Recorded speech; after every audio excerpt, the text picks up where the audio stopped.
What the hell? Are those spirits in its side? This makes no sense. I wonder if we're their gods. I'm tired of looking at that broccoli in her teeth. Yeah, I doubt it. Welcome to Screen Recaps, and today we're going to be recapping the 16th episode of Love, Death, and Robot. A young couple moves into their new apartment. As Ethan, the husband, carries a few boxes into the place, his wife, Amelia, mentions an interesting old refrigerator in the corner that the landlord left behind. Ethan finds it intriguing, noticing how the compressor is on top instead of underneath, unlike modern refrigerators. Since heat naturally rises, he remarks that it makes more sense to place the compressor on top, allowing the warm air it generates to rise away from the fridge.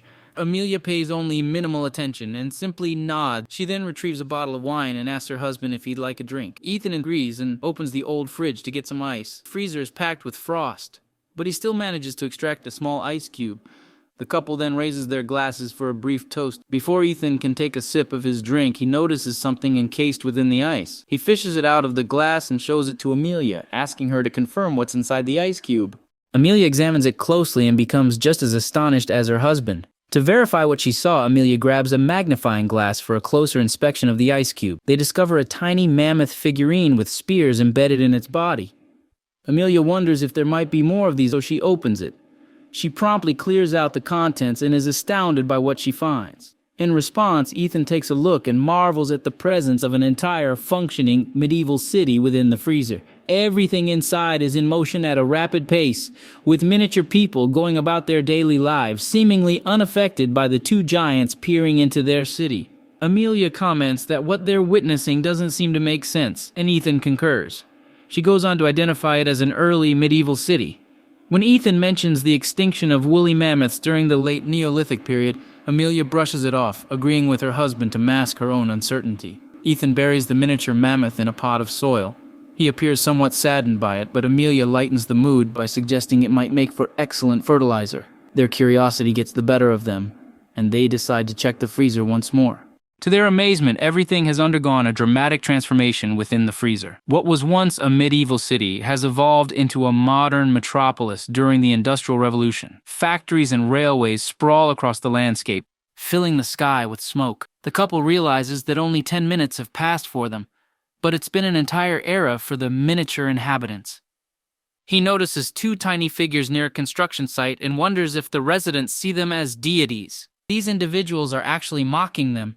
Moments later, modern structures begin to emerge, and Gale identifies flying objects as airplanes. They realize the miniature populace has reached the present day. Suddenly, a missile plunges into the heart of the city, triggering an explosion that momentarily blinds Rob. Gale rushes to his aid. Rob panics, exclaiming that tactical nukes are detonating in their freezer. His face is as red as a tomato, and Gale can barely contain her amusement. Gale hands her husband a shiny toaster, revealing how the heat from the explosion made his face glow red. The couple watches in shock as they hear screams. Gale decides to close the freezer. An hour passes, and Rob proposes that they check the freezer once more.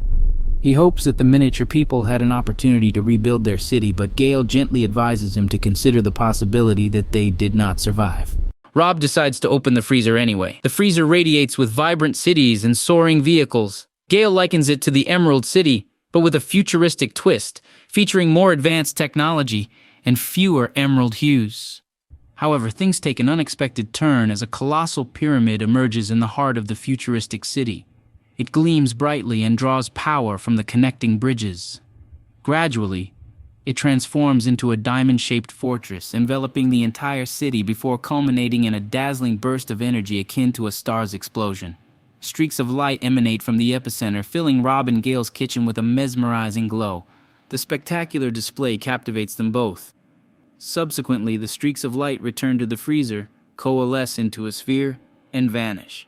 This leaves Rob and Gale puzzled, wiping the smiles from their faces. Rob wonders if the miniature people will ever return, but Gale expresses doubt. In acknowledgement of Rob's attachment to the miniature society, she hugs him for comfort. She then closes the freezer, deciding to call it a day. The following morning, Rob prepares cups of coffee for them both. Without exchanging words, they both ponder the miniature civilization inside their freezer. Holding on to a glimmer of hope that the miniature inhabitants might still exist, they open the freezer once more, only to find a chilling mist pouring out, even though it's unplugged. Inside, they witness another ice age where primitive sapiens feast on the carcass of a colossal Brachiosaurus.